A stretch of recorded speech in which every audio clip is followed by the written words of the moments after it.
So this morning,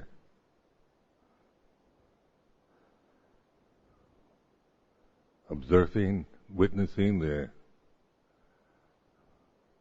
way it is,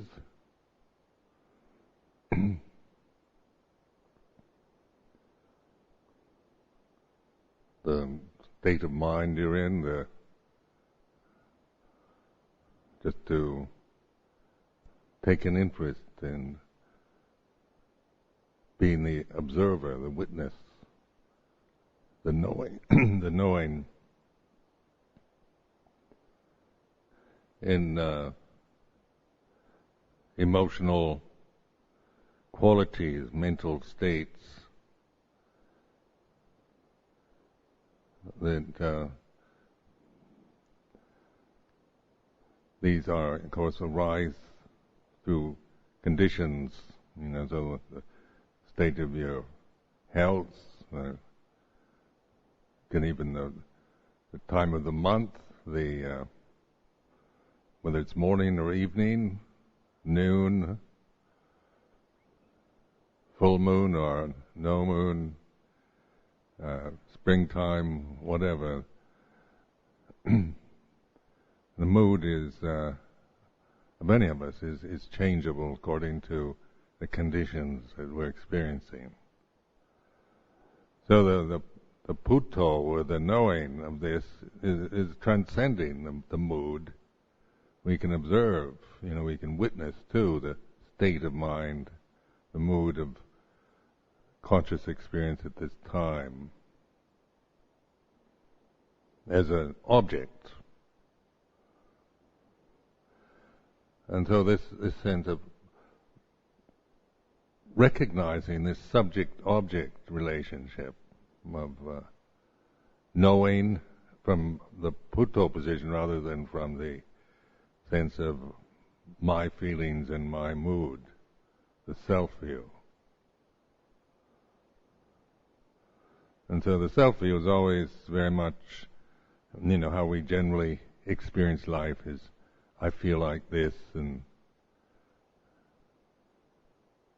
the identity with the particular mental state that we're experiencing, or just reacting to it. And there's so many patterns of resistance or rejection of mental states, or not looking, not observing, but merely bypassing it. Trying to do something, get something out of some idea of attainment or what should be done.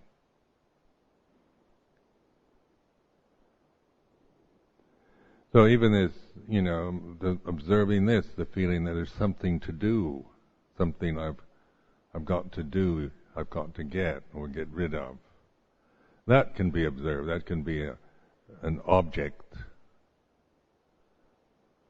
In Pali, aramana is the word for that, the object.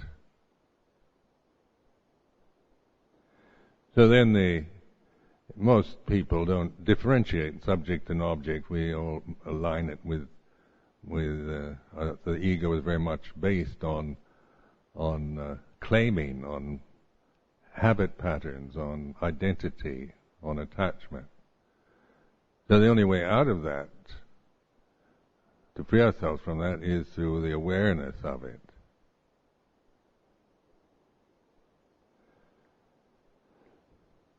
So this listening or attentiveness, alertness, sati sampajanya, is the kind of essence, is the real heart of Buddha's teaching.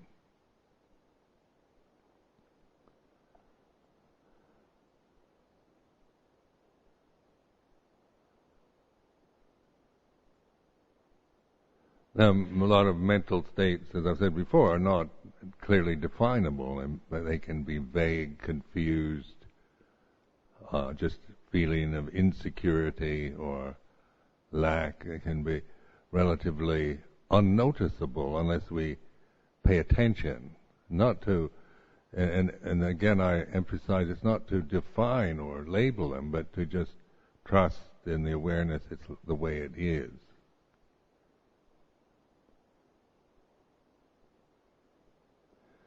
So at this moment, there's the mood,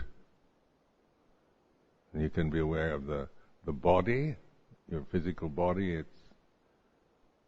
What does it feel like as experience here and now?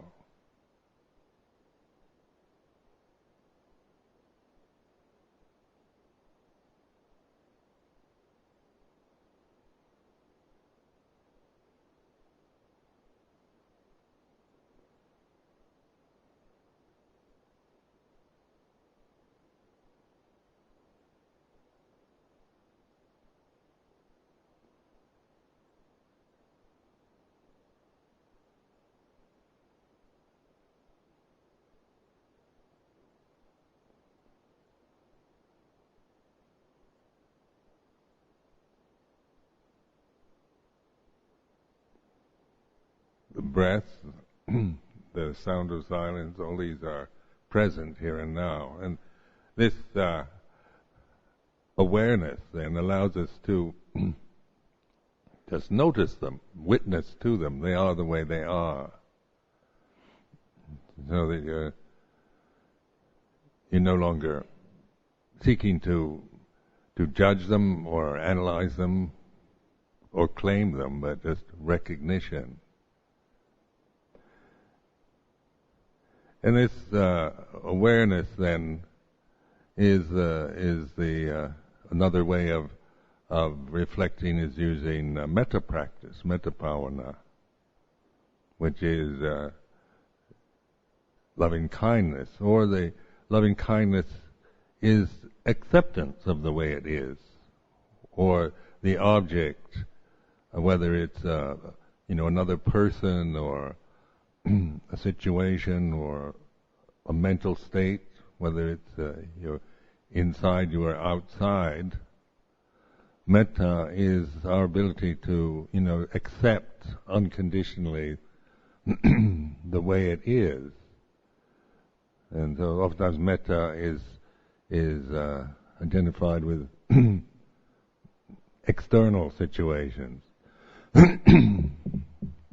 Metta for other people, we say start with ourselves, metta for oneself, for may I abide in well-being, may all beings be happy, and so forth. This is the formula.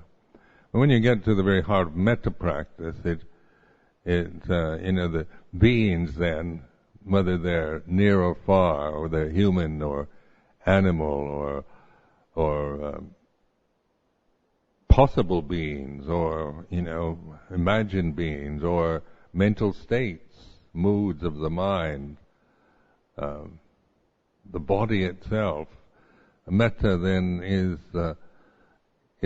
the skillful means of receiving and allowing anything to be what it is.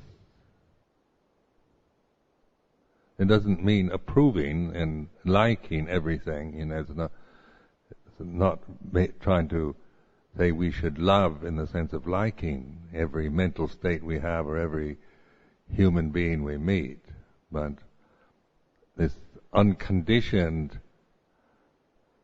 it means accepting, allowing the present moment, whatever way you're experiencing it, to be what it is.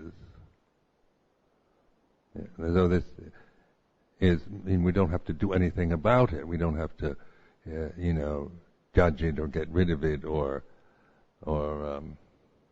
attach to it, but recognize. So having metta for oneself, may I abide in well-being, and then is a simple ability we have to witness to the beings that we're experiencing now.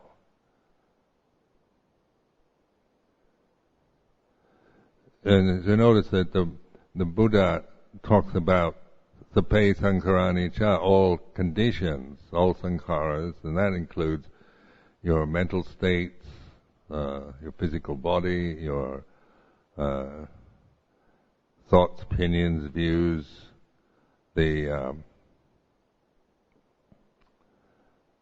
internal conditioned, subtle, coarse, and external. What we see, hear, smell, taste, touch.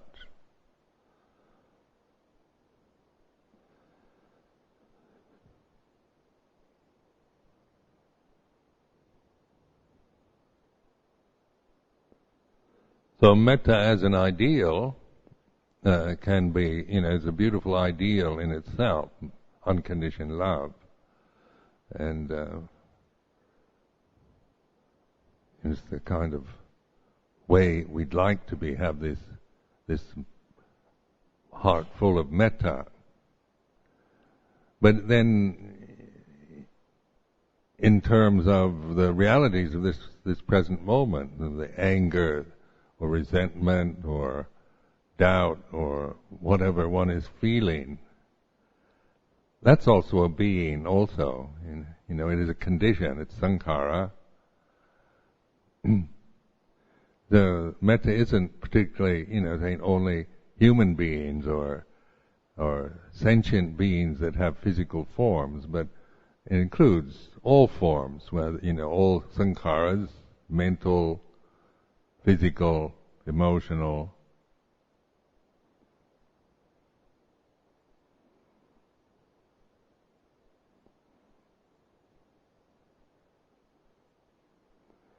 And then with this practice of metta, it really its essence is mindfulness. Because in the awareness, then we're not judging. It's not a judgmental factor in our experience. It's not saying how things should be or shouldn't be, but it's recognizing the way it is, because at this moment it can only be this way. For each one of us, how you're feeling physically or mentally or whatever, good, bad, indifferent, to want it to be other than that is making a problem about it. Even like a bad mood, if one is in a very negative state, at this moment, it's as I say, you shouldn't feel like that. This is making this a judgment, isn't it? The state of the bad mood you're in, you shouldn't have this mood. You should try to get rid of it. Is coming from the ignorance of the mind. Because at this moment it could only be this way. It is the way it is. And just thinking of this, how could it be otherwise? How could you, to make demands on the world to be other than it is at this moment is asking for the impossible. Because at this moment, what we're witnessing and observing is the way it is. This is an honest statement. There's alertness, attention. There's wisdom, metta, loving kindness.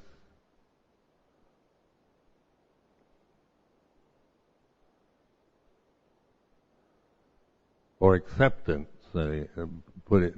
taking the word metta out of the context of loving kindness, of just acceptance, unconditional acceptance.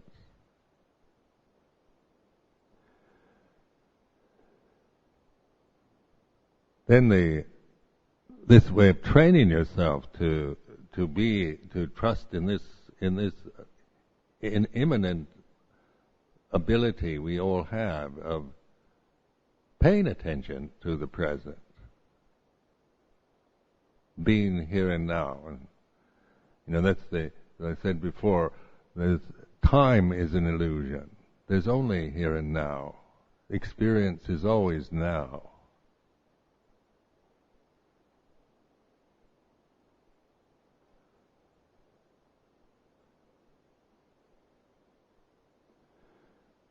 So as metta as an ideal, then we try to do things to make ourselves fit the ideal, try to live up to an ideal of unconditioned love or loving kindness. But it's coming from attachment to the ideal of metta. So what is the reality of metta right now? What is unconditioned love right now in terms of your witnessing, your conscious experience of this moment?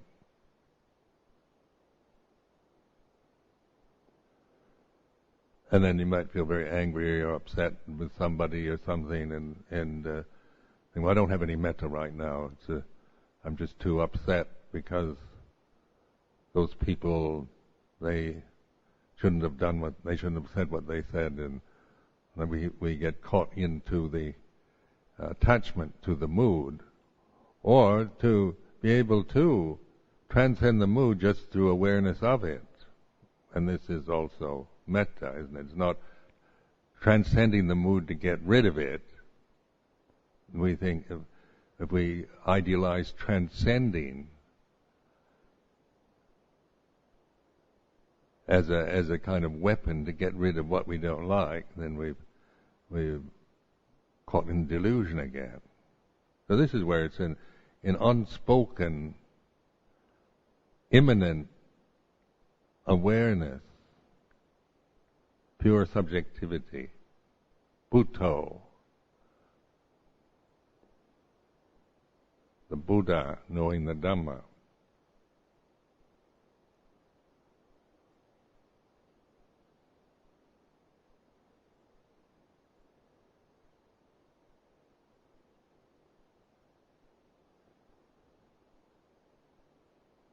So in emotions like fear or panic or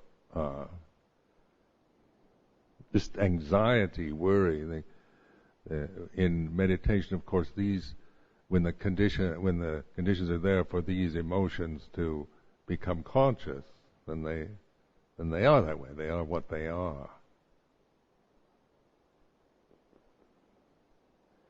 And the reality of fear then is fear is a kind of primal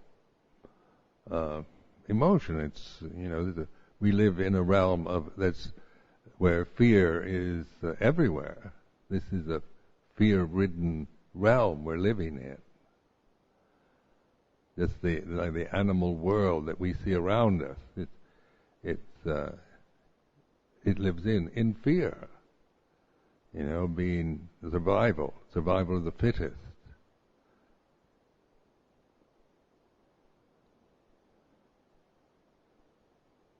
So fear is a kind of, it's not, it can be, we call it neurotic, or because we think we shouldn't have fear, we shouldn't be afraid as an ideal, but fear is part of, the reality of this realm that we're living in, the conditioned realm, which is changing. Fear of death, fear of loss.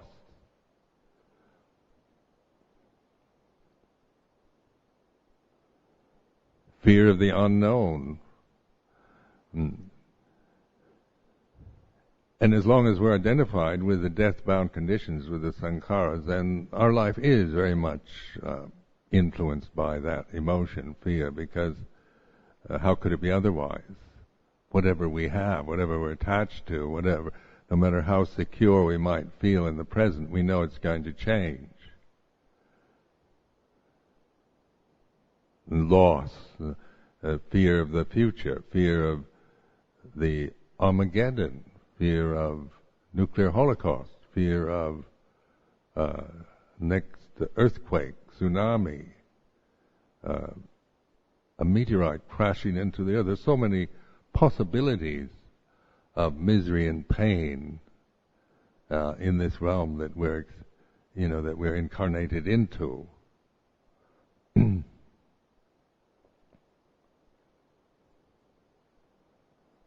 So many unknown factors in the universe itself is such a mystery. that potential of coming from outer space, aliens from outer space, or meteorites or comets. Anything could happen. Terrorism, nuclear war, epidemics. There's always these rumors, ever since I can remember, there's always been this kind of fear in the society that I've lived in. Because even though we would like to establish a society where we don't have this fear, that we can really trust and count on, and through our whole life, this is another ideal. But just recognizing, having a human body, a sensitive form, consciousness in a universe that is very vast, mysterious, with so many unknown factors influencing every moment of our conscious life.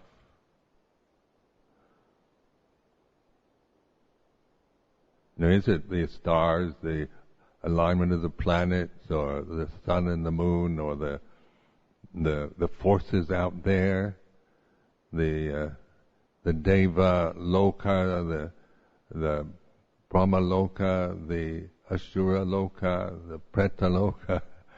I mean, these are all ways, words, concepts that we form around all the unknown, infinite possibilities of pleasure and pain that we can imagine within this, contained within this physical body, this conscious moment.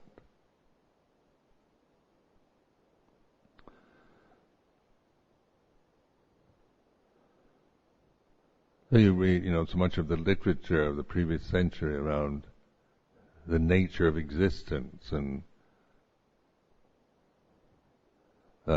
various religions attempt to try to explain it and give a sense of security by, putting your faith in some religious doctrine, some teaching.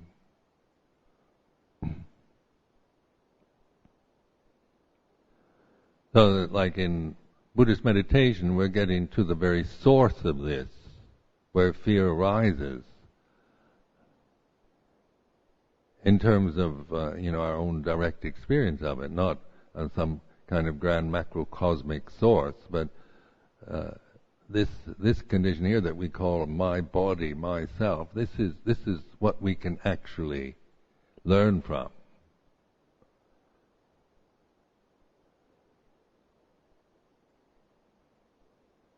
So the unknown, isn't it, can be very frightening. The dark, the possibilities that we can imagine that we can't see directly, like ghosts, spirits, aliens from outer space, all these kind of symbols that they make films about, exciting horror films and whatnot about the unknown, the strange, the unexpected, the unseen, that can really cause us harm or misery of some sort or loss.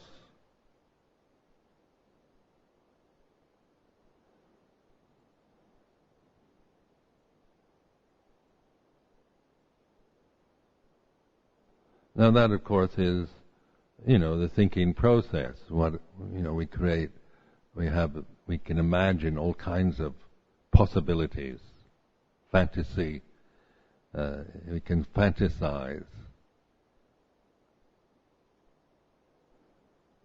imagine all kinds of things happening.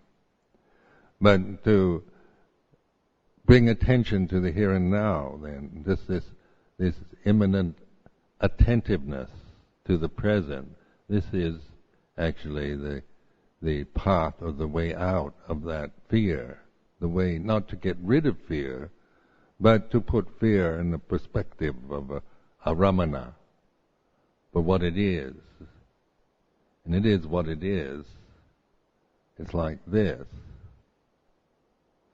And in that way of loving kindness and metta is receiving that the way it is, opening to it, not to let it, not the idea of if you open to it, it takes you over. There's always this fear of some evil force, some unknown alien force can take you over and make you into something, make you do things or become some demonic creature. But that fear, that kind of thing, is only possible through ignorance. As long as ignorance is the position we take on life, then of course we can.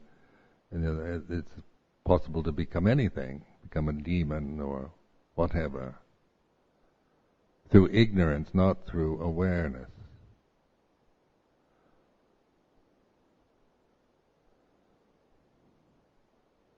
So the Buddha's encouragement to awaken, wake up, pay attention, observe the way it is. This is a wonderful, kind of marvelous and compassionate teaching to encourage us to do something that we actually can do. Not trying to become a Buddha or something else, but just within the limitation of the five khandhas that we experience, that awareness is the liberation itself.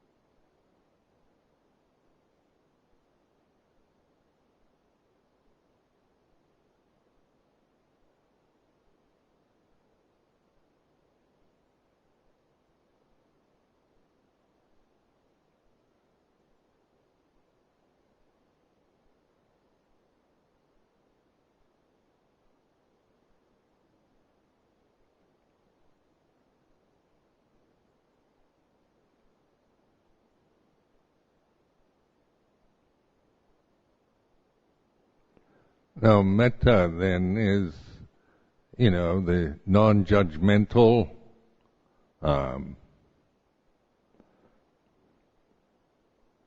way we can open and receive life. As long as there's conditions, I won't only accept things if if I agree with it or like it or approve. And this comes from the ego, the fear-ridden ego, isn't it? Where I have to really control a situation. I have to, resist the evil forces or destroy them.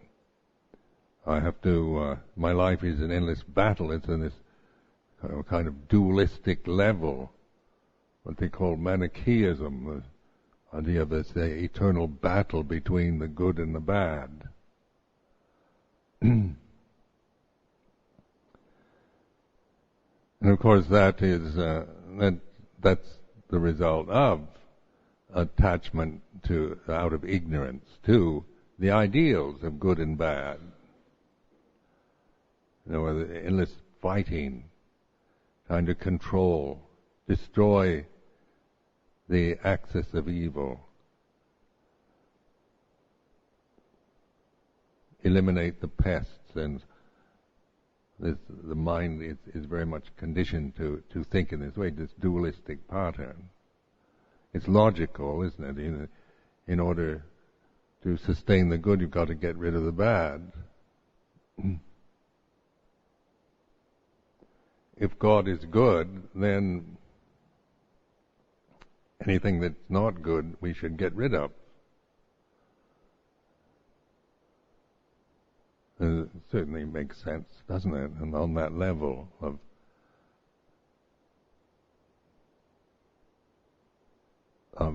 thought and concept. And so this thinking itself then is put in this perspective of an aramana. Thought is an arom, is an aramana, and to let go of thought, no longer to let thought be self, to create yourself endlessly with concepts and memories, but to be the awareness of thought. And then thought, of course, is dualistic. So, when you think good, it immediately brings up bad. Because they're a pair. They go together, one extreme with the other.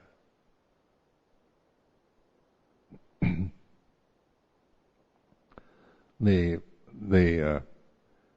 shoulds and shouldn'ts, the prescriptions, of what should be and what shouldn't be.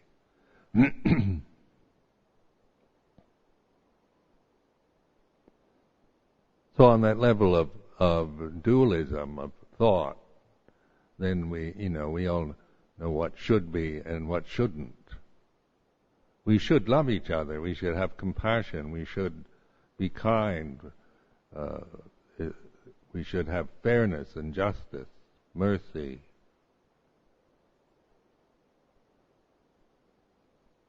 We should have peace and the ideal of equality and freedom for everybody. We should treasure the earth and take care of it, be guardians to protect the environment, not just exploit it. We shouldn't be selfish. We shouldn't hate people. We should love them. And this is what thinking is all about, isn't it? You have should and shouldn't. You have the best and the worst.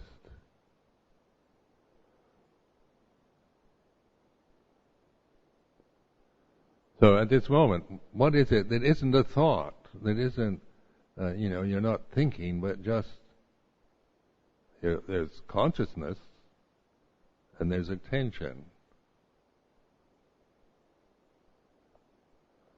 And so that I, recognize through just this awareness, recognizing this awareness is like this. So that the conscious experience is not attached to any particular thing. I'm not trying to be aware of anything in particular. I've not got an agenda or some kind of thing I'm trying to pay attention to, but just learning to recognize a natural state of attentiveness, poised attention, openness, that it is metta. Because awareness then, not attached to anything, the conscious reality of this moment, then there's not attachment. So that what does become conscious is seen in terms of Dhamma. It's received in that way. And the nature of all conditions is arising and ceasing. So it's not a matter of me trying to get rid of bad thoughts because I shouldn't have them, but recognizing a bad mood or bad thoughts or bad memories are like this. By our fear, anxiety and worry about the future is like this, then I'm allowing these beings, these conditions, to be what they are, and their nature, of course, is anicca, arising, ceasing. So trusting in that, that insight is very powerful, so that there's nothing to do anymore. It's not a matter of making yourself pure, trying to get rid of your faults and become a saint, but to just trust in this simple, immanent awareness in the present.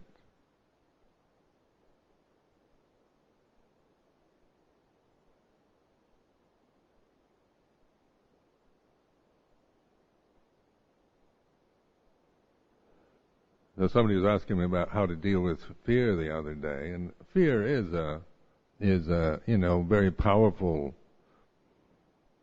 emotional state that we experience, and the fear, of course, has tremendous power if by making us run away, isn't it? When we feel frightened, the immediate reaction is to run away or get rid of it. It's very strong. In the early life as a monk, I remember really confronting fear as I living at Tamsangpet. The first year at Tamsangpet in Amnak Chalern, I was living in this. This was before the rainy season, so the villagers built a kind of platform in this cave, and then there was this, and it was raised above the ground, and there was there's a python living in the cave also. So then there were bats, and so I was in a place where, quite unprotected, living on this platform, didn't have any sides, didn't have a roof or anything, just a platform in this kind of grotto, rock grotto. And at night, and when there wasn't moonlight or anything, it was so pitch black. And you'd sit on this platform looking at the blackness all around. And then there'd be some animal moving, and there's an owl that makes some kind of weird noise, and you could imagine the python kind of winding its way up onto the platform and swallowing me. Or then ghosts, any possibility about ghosts, how many spirits or unknown forces in that blackness.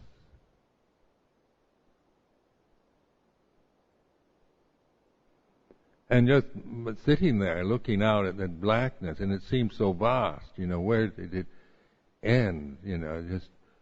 When you're looking, my eyes were open looking at this black infinity in front of me. There was no, couldn't see an end to it.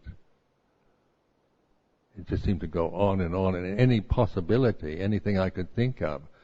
And out of that blackness, the tendency wasn't to create like out there guardian angels and radiant beings protecting me in that blackness. That the mind tended to move into the more negative states, like thinking about the spirits, the dark spirits, the demons, the ghosts, the possibility of all kinds of horrible, dark, dangerous and menacing creatures that one can imagine in that dark surround.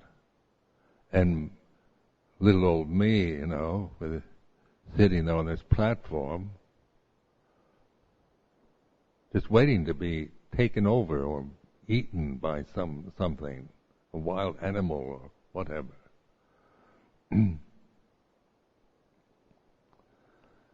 So then in the Tudanga tradition you have these umbrellas you make, with a mosquito net around them. So I'd sit out on this dark platform and get scared just thinking about what's out there in the dark. And I'd go inside this mosquito net and light a candle, So then the candle light would light up the area within the mosquito net, which wasn't very big at all. No bigger than that cushion I sit on. And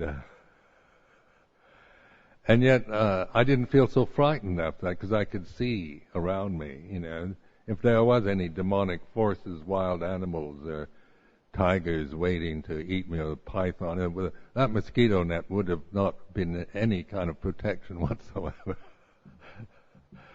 But the sense of seeing, the candle light and the contained space. It wasn't this infinite blackness out there. It was light contained within a circle that would make me feel much more secure the mind wouldn't go into these wild fantasies, because I could actually see what was around me. The immediate space around me there wasn't any dangerous creatures there.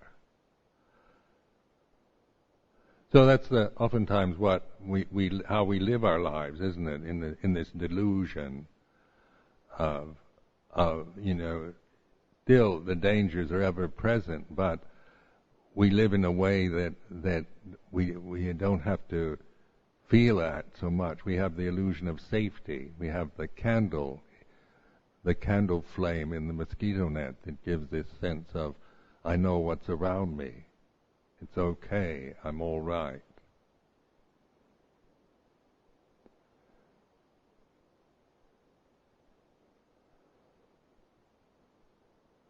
But when you look at the universe, at nighttime, the stars and it's possibilities, the probabilities.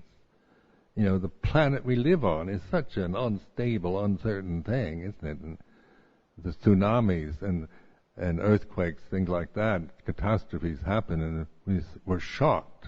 How could our solid Earth, where can we go that we can really trust that we'll be safe? Because all these plates that shift, we have no control over them. How we can control this planet so that we'll feel safe in it all the time. But we like the illusion of safety, create the illusion that everything's going to be all right.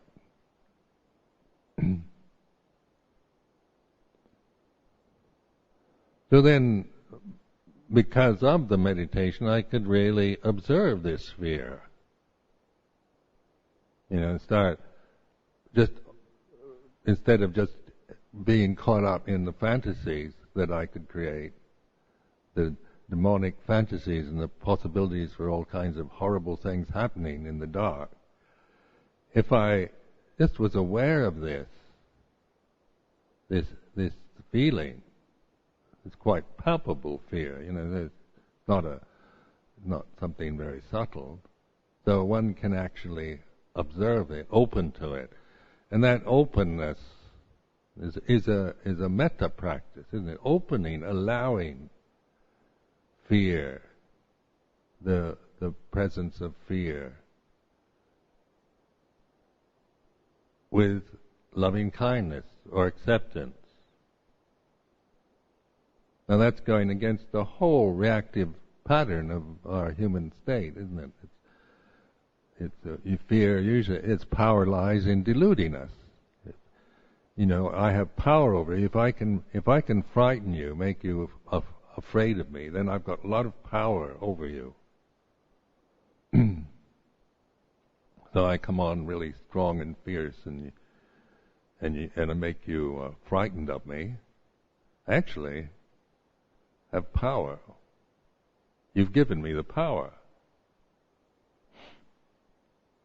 to control you through fear, and that's how tyrannies work, isn't it? And is to like secret police organizations and Gestapos and things like that.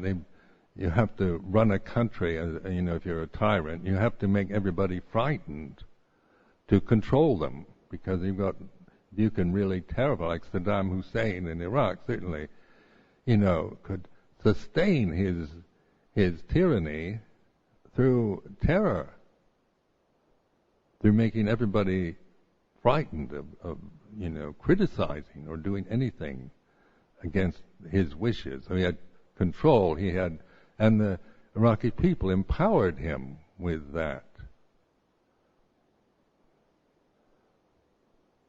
We were all participating in this game, it's not just one way.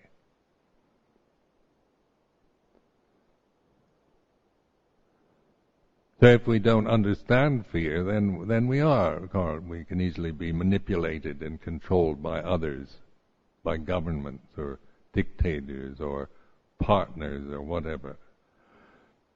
So then the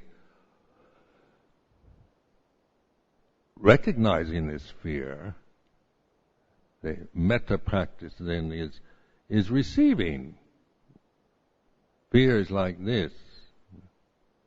You know, when we spread metta and we share the merit of our practice, it's with all the forces in the universe, the Lord of Death, the good, the bad, the high, the low. It's not just sharing the goodness of our life, the blessings of our life with only the good forces in the universe, but it's with the negative ones also. So this is like metta is non-critical, doesn't place conditions. Like conditioned love is, I love you if you obey me. If you live up to my principles and standards, behave yourself accordingly, conduct yourself in the way that I approve of, and then I love you. But the minute you don't, there's no love anymore. And that's another kind of, threat, isn't it? It's threatening everything. You have to please me in order to receive my love, my approval. Well, that's conditioned, isn't it? That's not love in sense of metta. That's that's kilesa.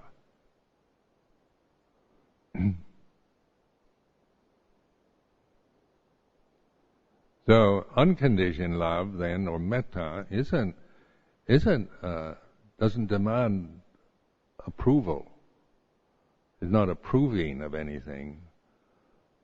Or liking, doesn't imply liking, but allowing things to be what they are. So that, because our relationship to the conditioned realm is witnessing it, recognizing it, and no longer attaching to it, identifying, being lost in the power of the kilesas.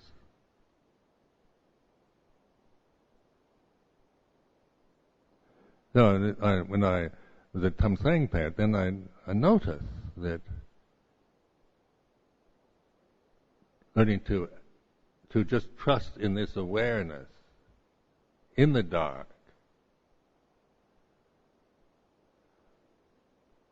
that even if I put the candle outside the mosquito net, sit outside the mosquito net with candlelight, I noticed that when candlelight shines in the dark, in the vast space, then it makes even weirder kind of shadows, creepy kind of eeriness in this rock grotto.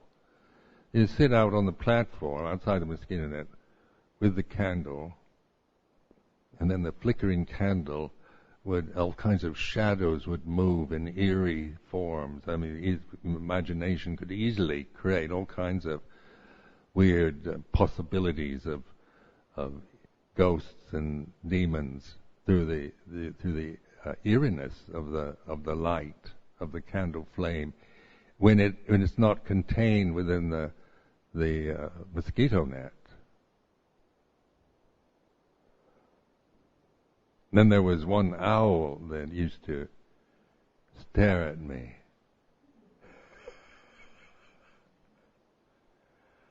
Which is another, one could easily project onto that owl all kinds of evil intentions. Never did anything, never harmed me in the least. But when you're testing this out, when I open to this darkness, this eeriness, this fear, with loving kindness, and this way, I mean, it's like trusting in this awareness. Just this simple attentiveness to where the fear could be seen as an object. But not to get rid of it, not to get rid of the fear because I don't want it, but to just receive fear. Fear is this way. It is the way it is. And then you actually, allowing things to be what they are, and they arise and cease according to their nature. That's the way all conditions are. The movements, some disappear immediately, and others take time, things like that. So, not a matter of short or long, short time or long time, or instant or gradual, but allowing, whatever, it to be what it is. It to fulfill its karma, in other words, from beginning to end or birth to death. And by trusting in that awareness, then the fear, would drop away, because I'm not feeding it.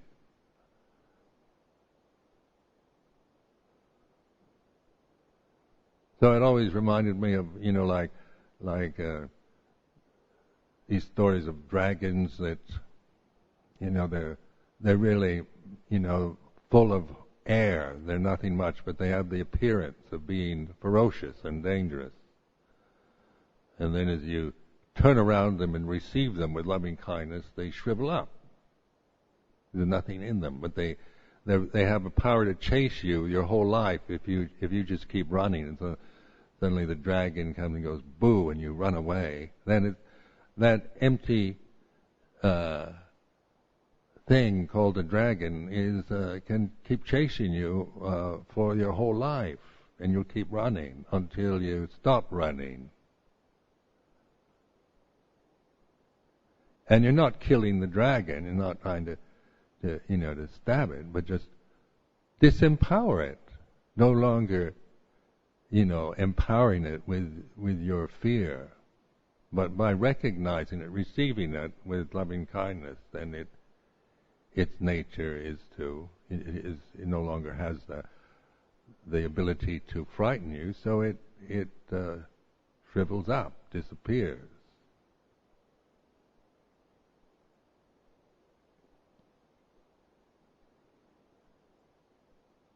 And it's not trying to kill it either, isn't it? It's not malevolent trying to kill off the dragon, but to receive it with loving kindness. So this awareness, metta practice, they align themselves really in this perfect way. Dealing with conditioned phenomena, isn't it? Metta has no critical function. So that's why metta is for the angels, the devils, the Lord of Death, the good, bad, everything. All possibilities, all variations, permutations on conditioned phenomena, coarse, subtle, refined, gross, good, bad, indifferent, wonderful, horrible, all conditioned phenomena, then is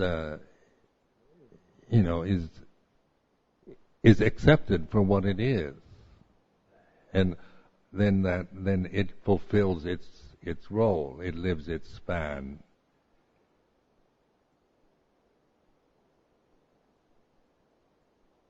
And so, in this way, when we develop this metta practice, awareness, align the awareness. Not so we don't idealize metta into some kind of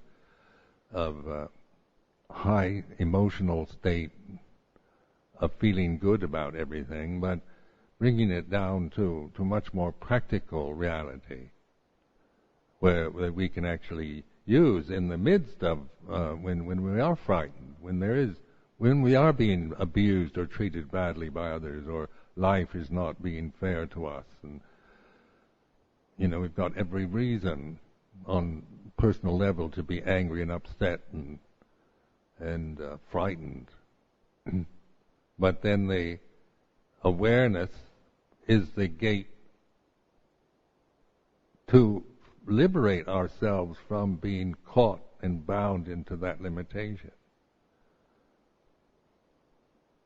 And it's not an annihilation of the conditions, is it? It's receiving condition phenomena in terms of the Buddha and Dhamma, the wise reflection on the way it is.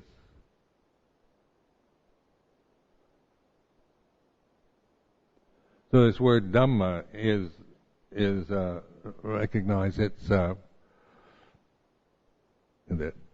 conditions are Dhamma and the unconditioned.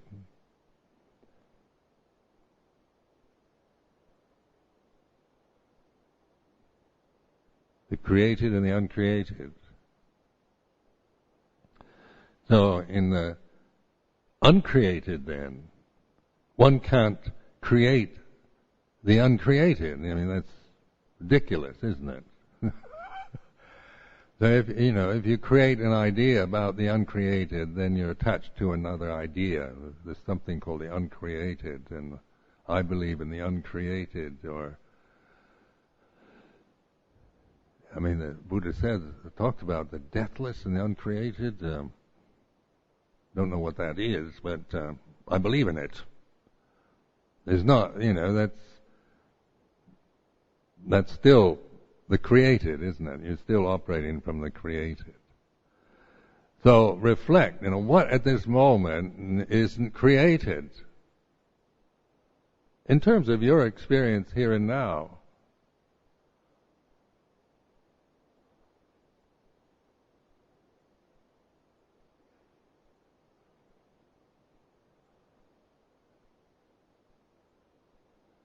And so this awareness then, sati sampajanya, I'm not creating it.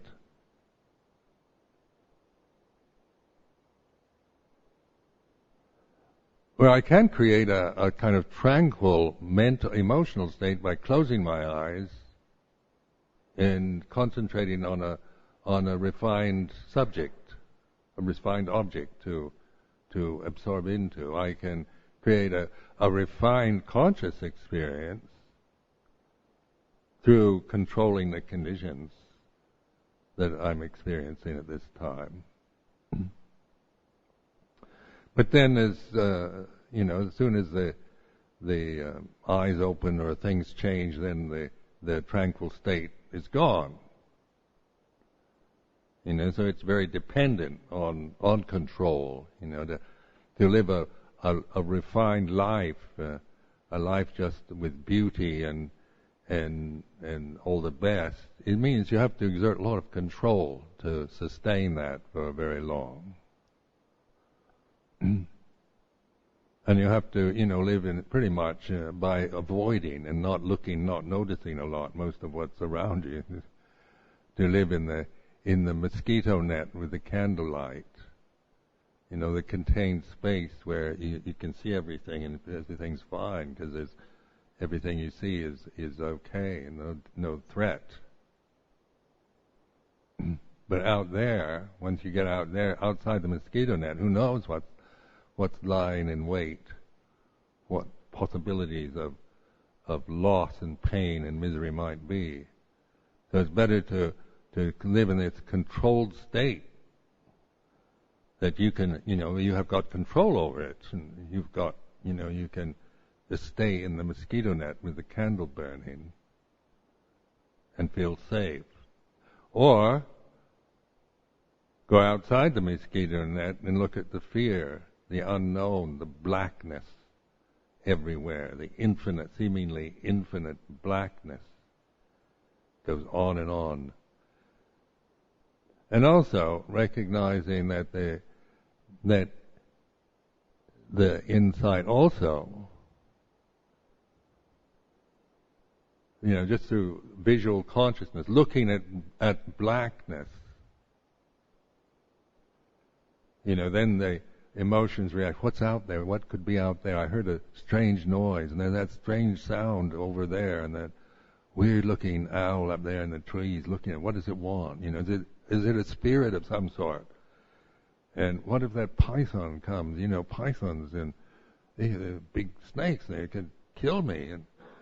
And there's rumors that there's a tiger, and who knows what, all kinds of insects and scorpions and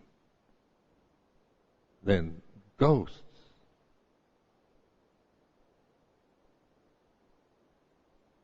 Rumors about somebody being murdered at Tumsangpat. There's probably a ghost here, some evil demon. There's always rumors of some horrible thing happening. Or going outside the mosquito net and looking at the fear and at the blackness. And what is it that can see the blackness? You know, what is consciousness but light itself, isn't it?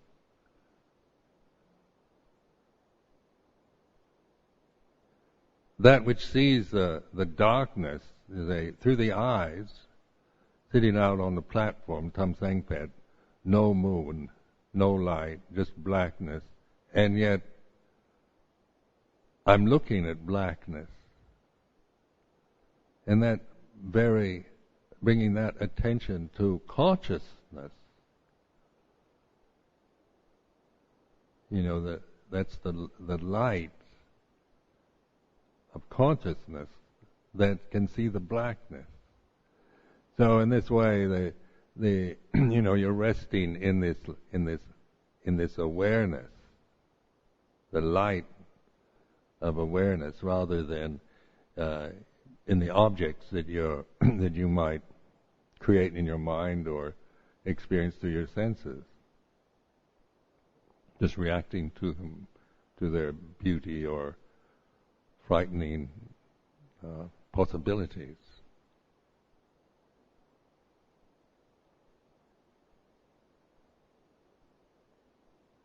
So this is like what I'm doing is a reflection, isn't it? It's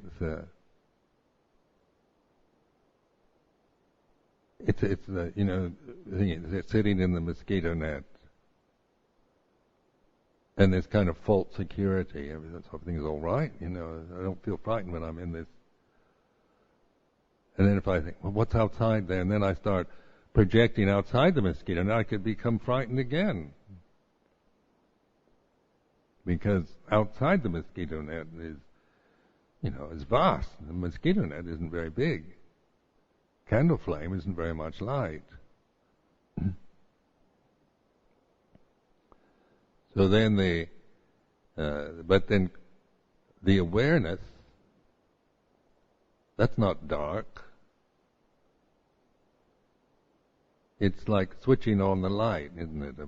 Of being attentive and alert, even when even in the middle of night. Being attentive and alert in the middle of fear, anxiety, worry, when the world around you is falling apart, when all your friends leave you and desert you, when you're put into a dungeon, chained to the wall, whatever. There's still this escape from suffering through awareness.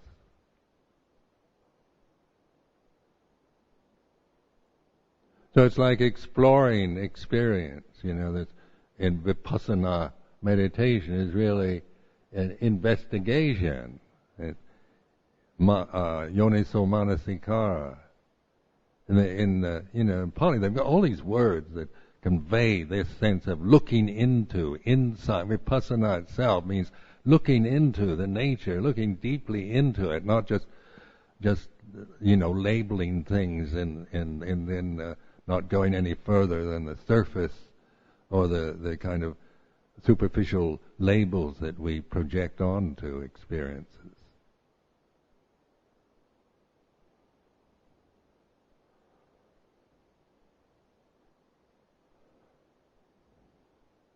So you can see it's not an intellectual endeavor just to name everything in sight and use logic and reason, but it's from a this level of intelligence where panya operates, wisdom, developing the wisdom faculty to see things the way they are, to know know for yourself. Bajjatang vaitidapo inuhi. to know through your own insight, not through what somebody else tells you, or not knowing about something through reading or just operating from views and judgments that we acquire from outside.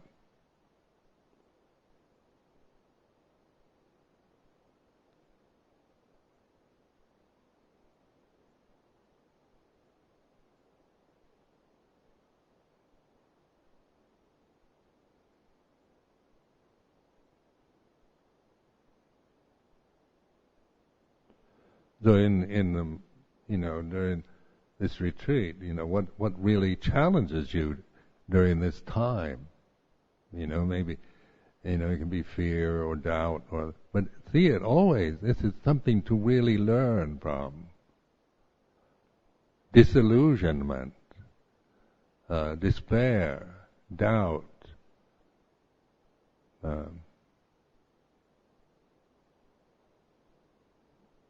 These are developing the path. Everything is the path. People give up the path because they become disillusioned or despairing or doubtful about themselves or about the tradition or whatever. But these are always opportunities. Or people fall in love with somebody else, and then that's the reason for leaving, because that's another opportunity to see to get beyond the conditioned phenomena that one is easily dazzled by or reacting to.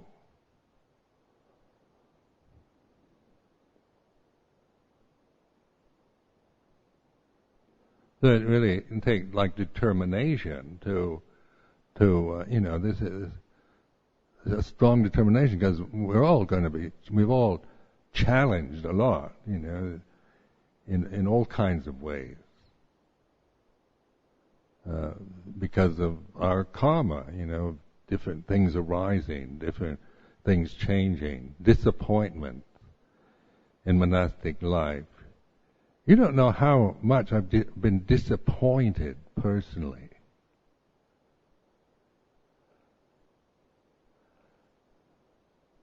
When you see your fellow monks and nuns give up, disrobe and things like this, you feel incredibly disappointed.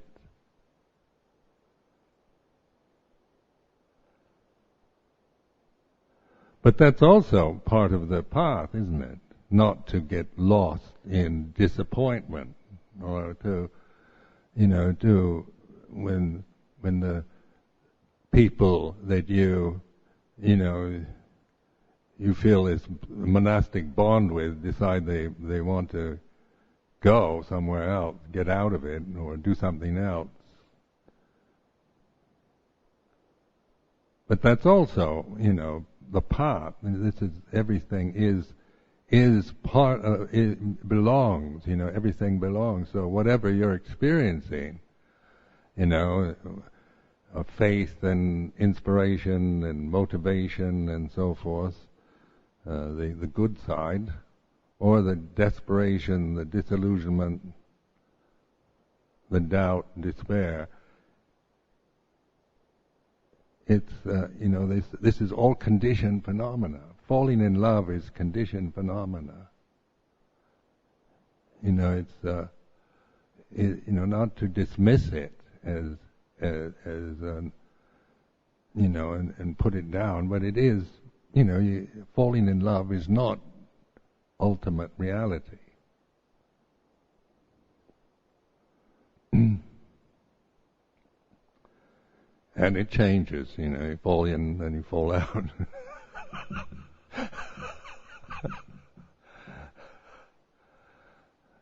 So this is, just recognizing this, the in terms of Dhamma. Then it becomes Dhamma. What begins ends. What comes together separates.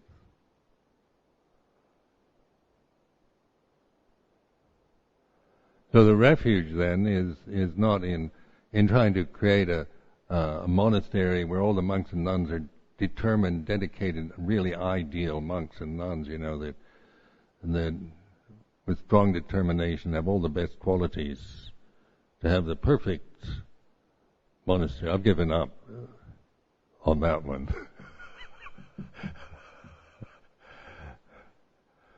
But to use the monastery you're in for awareness. So, this is, Amaravati is like this. So not saying it's the best, or it's the way all monasteries should be, or just to spend time picking it apart and thinking, it could be better, or should be, or shouldn't be, but to use the opportunity here, the encouragement is not to we're not forming a cult of devotees with a party line, but trying to give opportunity and occasion to really reflect and observe, develop, cultivate the bhavana, this eightfold path, this way of liberation. And to do this, you don't need to have, the perfect place with the perfect teacher and the perfect sangha and the perfect this, because there isn't any. And I've never found one perfect Buddhist monastery. Even Wat Pa Pong with Ajahn Chah, I could find plenty of faults with that monastery. and wherever, I'm quite critical person, so I'm very good at finding fault with me, with you, with every place. So that perfection isn't the point, isn't it? It's the willingness to use the situation with attention, awareness, cultivating, or with this word bhavana.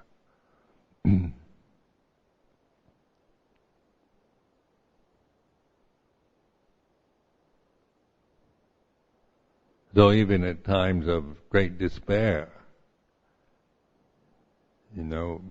feelings of failure and despair, you learn a lot from that. These are very valuable. And I look back in my monastic past of the amount of despair and disappointment, and yet that's also because the willingness to use that, to learn from despair, from disillusionment, from disappointment, means that I'm willing to allow this emotion to be what it is.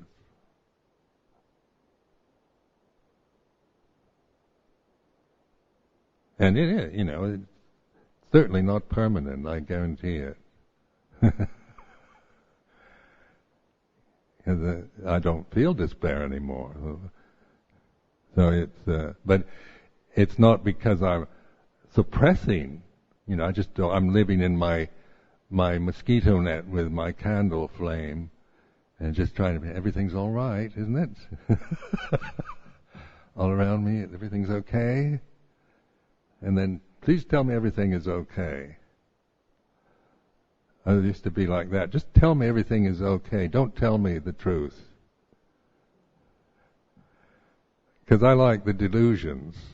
With Ajahn Chah, when he was really very, very sick, and he'd gone they had a special kuti to take care of him, and you'd go there and you'd see Ajahn Chah lying there helpless, and it'd be rather depressing, and then I'd go over to his old kuti in the main part of the monastery, and there was this wax effigy of Luang Por Chah sitting on this seat, with holding his stick like this. They make these effigies very lifelike. They look like Luang Por Chah sitting there.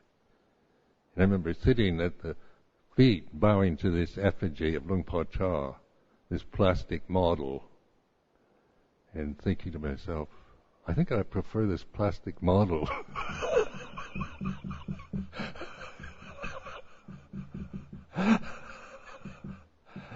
It makes me feel better to sit in front of the plastic model and then to go back into the kuti and see the reality. And so how many human beings live with the plastic models of life and the illusions? Or just tell me everything is okay. Is everything okay? Yes, Ajahn Sumedho, everything's okay. You're sure now? Yes, everything's fine. You sure? Yeah, everything's okay. No problem. I feel okay.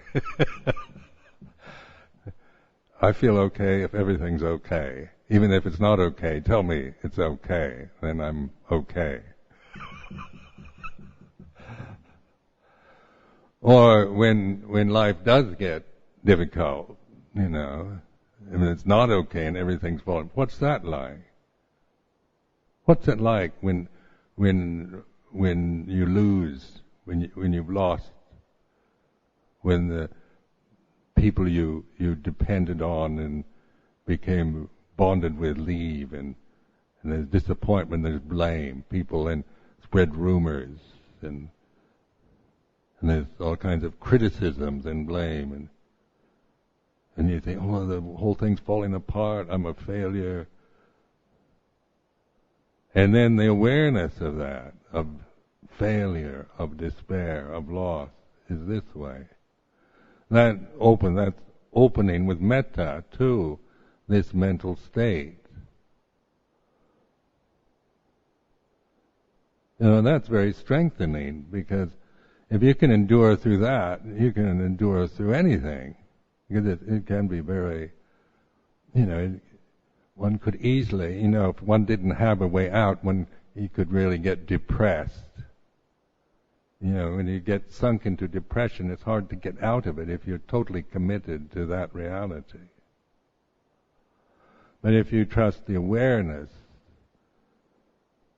then you find increasing confidence and strength in the path, the Eightfold Path.